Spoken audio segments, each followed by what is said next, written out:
이미지 프리 시멘틱 세그멘테이션 via 비전 랭귀지 모델에 대해서 발표하게 될 이아론입니다. 네, 목차입니다. 목차는 인트로덕션, 그 다음에 메소드, 그 다음에 스필만, 마지막으로 서머리 순으로 발표하도록 하겠습니다. 네, 먼저 페이퍼 인포메이션입니다. 네, 이 IFSeg라는 논문은 12PL 2023년에 올라왔으며 현재 총 12회에 인용되었습니다. 네, 먼저 VL 사전학습은 다양한 시각적 작업에서 새로운 개념으로 전이 가능성 때문에 최근에 주목받고 있는 학습입니다. 네, 현재까지의 접근 방식은 과제별 데이터셋으로 미세 조정을 하는 것으로 여기 그림과 같이 사전학습된 VL 모델을 통해서 이미지와 그 이미지에 맞는 주석을 넣어서 미세 작업을 하는 방식입니다. 하지만 이러한 방식은 이제 많은 데이터셋 이미지가 필요하고 그에 따른 각각의 주석이 필요하기 때문에 새롭게 고안된 방식이 이제 클립 방식입니다. 클립 모델은 오픈 AI에서 개발한 모델로 약 4억 개의 이미지 텍스트상으로 사전 훈련된 모델입니다. 네. 클립 모델은 이미지와 텍스트를 대조 학습하여서 다양한 시각적 작업에 뛰어난 성능을 보이는데요. 대조 학습은 이제 그림, 이미지와 텍스트를 비교를 하여서 그 이미지와 텍스트가 각각 관련이 돼 있다고 생각을 하면 가깝게 배치하고 그 이미지와 텍스트가 관련이 없다고 생각하면은 그 두 개를 떨어뜨려 배치하는 방식입니다. 그림과 같이 한 개의 배치는 이미지와 텍스트 총 n개의 쌍으로 구성되어 있습니다. 포지티브 페어는 앞서 말했듯이 이미지와 텍스트가 일치하는 경우로 총 파란색 대각선 부분에 해당하면 이는 n개입니다. 그리고 반대로 네거티브 페어는 이미지와 텍스트가 서로 일치하지 않는 경우로 n제곱 마이너스 n개가 있습니다. 네, 이를 통해서 포지티브 페어는 유사도를 높이고 네거티브 페어는 유사도를 낮춰서 모델을 학습함으로써 이제 사전에 학습하지 않았던 다른 클래스에 대해서도 세그멘테이션을 수행할 수 있는 제로샷 러닝이 가능하게 됩니다.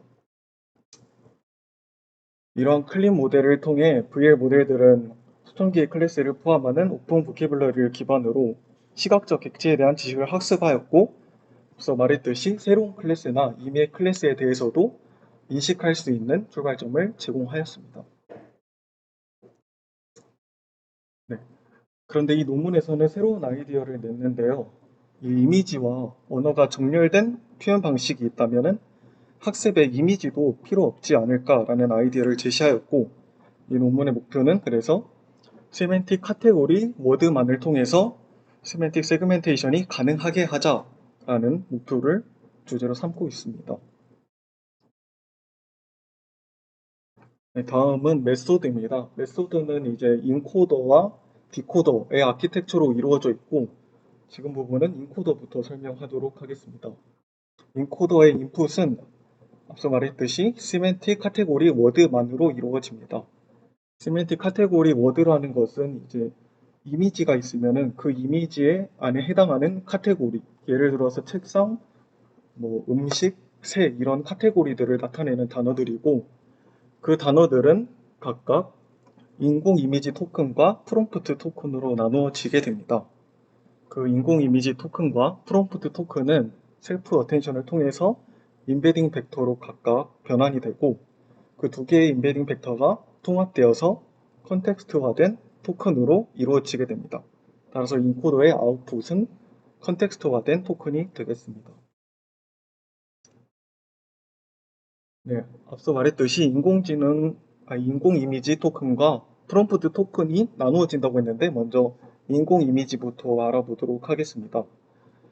이 인공 이미지는 여기 앞에 나와 있는 카테고리 단어들을 무작위로 2D로 매핑을 하여서 최근접 이웃 알고리즘을 통해 업샘플링 하면은 그 실제 이미지가 아닌 인공 이미지가 만들어지게 됩니다. 네, 간단하게 최근접 이웃 알고리즘에 대해 소개를 하자면은 식은 앞에 나와 있는 것 수식과 같고 PI는 픽셀 i의 예측 확률 벡터. 그래서 각 픽셀에 있는 픽셀 i의 예측 확률 벡터가 되겠고 시그마 pj는 픽셀 i의 최근접 이웃에 속한 모든 픽셀 j의 예측 확률의 합산입니다. 그림을 예를 들어 설명하자면은 pi가 세모라고 쳤을 때 pj는 세모 주위에 정사각형 3개가 있기 때문에 pj는 각각 3개가 되겠고 이 3개의 확률을 다 더한 것이 이제 시그마 pj가 되겠습니다. 마지막으로 ni는 픽셀 i의 최근접 이웃의 수로 그림과 같이 정사각형 3개가 있기 때문에 3이 되겠습니다. 다음은 프롬프트 토큰을 만드는 과정에 대해서 소개하겠습니다. 먼저 이 토큰을 설명하기 위해서는 단어사전이라는 정의가 필요한데 모델이 텍스트 데이터를 처리할 때 사용되는 단어 또는 토큰들의 집합을 의미합니다. 토큰화 과정은 먼저 텍스트를 입력하면은 이를 단어 분할하고 그 단어 분할을 더욱 세분화해서 토큰화한 다음에 그 단어 사전에 나와 있는 인덱스를 통해서 매핑하는 방식으로 진행이 됩니다. 하지만 이러한 방식에서 토큰화 과정에서 이 시멘틱 카테고리 워드가 더욱더 쪼개져서 여러 서브 워드로 나뉠 수가 있는데요. 예를 들어서 시멘틱 카테고리 워드가 고양이라고 치면은 그 고양이가 한 음절씩 각각 따로따로 분할이 되어서 각각의 인베딩 벡터로 변환이 되게 될 수 있습니다.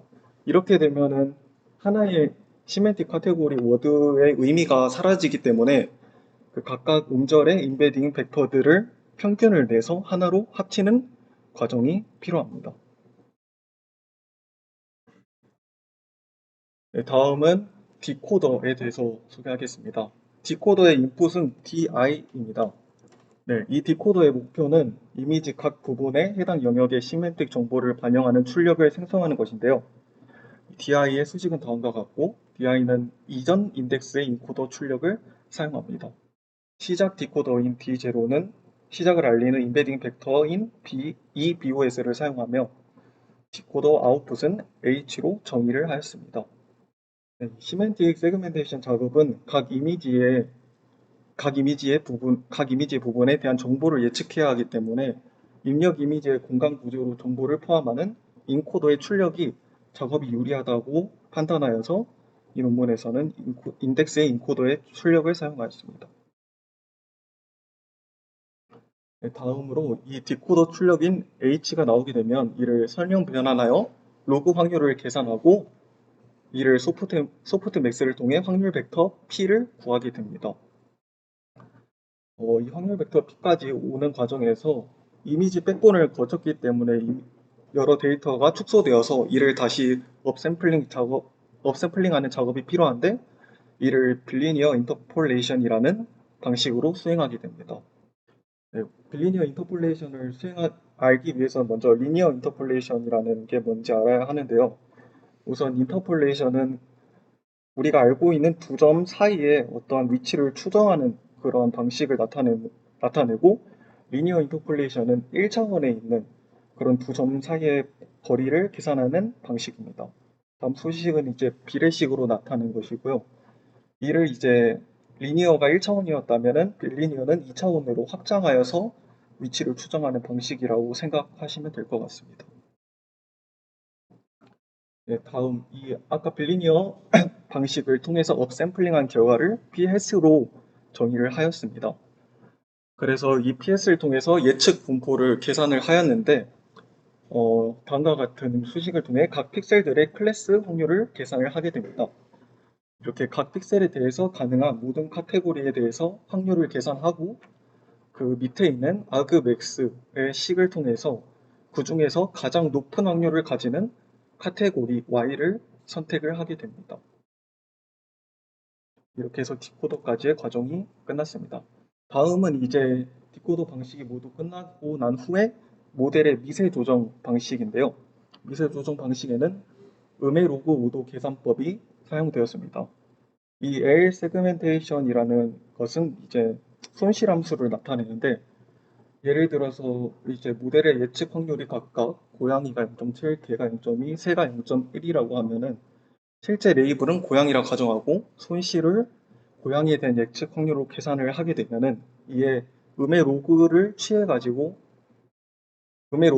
되면 값이 0.3567이 나오게 되는데 그 값이 지금 여기 보이는 마이너스 lnx 함수에서 보이는 빨간 점에 위치하게 되고 이 마이너스 lnx의 함수와 같이 예측 확률이 높을수록 1에 가까워지기 때문에 손실이 감소하고 예측 확률이 낮을수록 0에 가까워지면 무한대가 되기 때문에 손실이 증가하는 방향으로 미세 조정을 했다고 보면 될 것 같습니다. 다음은 이제 훈련 과정을 다 마치고 이제 실제 추론 과정입니다. 실제 추론 과정에서는 실제 이미지와 프롬프트를 넣게 됩니다. 훈련 과정 동안 이미지 백본의 가중치는 고정을 시키고 실제 추론 과정에서도 훈련 과정에 고정된 이미지 백본을 통해서 수행하게 됩니다. 네. 이 수행 과정이 마치면은 오른쪽 그림과 같이 세그멘테이션이 완료가 되고 이를 이제 현실적인 객체 모양으로 더욱 가다듬기 위해서 후처리를 수행을 하게 됩니다. 네, 후처리 과정에서 생길 수 있는 문제점이 있는데요. 이것은 이제 훈련 과정과 평가 과정 사이에 입력 모달리티가 불일치하기 때문에 발생하는 문제점입니다. 이를 해결하기 위해서 아까 앞에서 설명했던 K-최근접 이웃을 사용하여서 각 이미지 특징에 대해서 코사인 거리를 기반으로 가장 가까운 이웃을 탐색하여 이웃들 간의 예측 분포를 평균화해서 최종 분할 결과를 계산하는 방식으로 후처리가 이루어집니다. 다음은 익스페리먼트입니다. 왼쪽 표는 이미지가 없이 훈련된 표를 말하고 오른쪽 표는 위클리 슈퍼바이스드라고 해서 일부 클래스만 훈련 데이터를 제공하고 나머지 일부 클래스는 주어지지 않은 상태로 훈련된 모델에 대한 표입니다. 네, 이제 평가 지표는 밑에 설명된 것과 같이 몰루 U는 이전에 본 적 없는 클래스에 대해서 얼마나 잘 분할을 수행하는지, 그리고 몰루 S는 훈련 중에 본 클래스들에 대해 얼마나 잘 수행하는지, 그리고 홀로는 이 두 개의 조합 평균을 나타내는 지표로 이 세 지표 모두 값이 클수록 이 모델이 잘 형성되었다고 평가가 됩니다. 네. IF세그 모델은 다른 모델과 달리 현저히 높은 성능을 보여주고 있는 것을 알 수 있습니다. 다음은 인공 이미지에 대한 자료인데요. 이 인공 이미지의 첫 번째 보시면 Deterministic Shape를 보시면은 고정된 형태의 인공 이미지로 생성된 분할 결과를 나타내서 이것은 이미지가 사이즈가 하나이고 이제 본 논문에서 말하는 인공 이미지는 랜덤 샘플링 및 업샘플링을 통해서 인공 이미지에 대한 결과를 나타내며 GT 마스크라는 지표는 이제 실제 데이터에서 얻은 마스크를 사용한 결과입니다. 네, 이제 물로 순서는 디터미니스틱 쉐이프가 가장 낮고 그 다음에 본 논문에 대한 인공 이미지 그 다음으로 GT 마스크 순으로 이제 되는데 그만큼 그 이 논문이 실제 데이터에서 얻은 마스크와 거의 일치하다고 생각하시면 될 것 같습니다. 마지막으로 서머리입니다. 이제 이 논문의 핵심 아이디어는 카테고리 단어들이 인공 이미지 토큰으로 사용될 수 있고 2D 맵의 렌더마를 통해서 인공 이미지를 생성할 수 있으며 이를 통해 IF세그가 이미지와 주석 없이 의미론적 분할 작업을 수행하는 데 있어서 효과적인 베이스라인으로 작용할 수 있고 비전 언어 모델의 평가에도 폭넓게 사용할 수 있다는 점이 있습니다. 네, 이상으로 발표를 마치겠습니다. 감사합니다.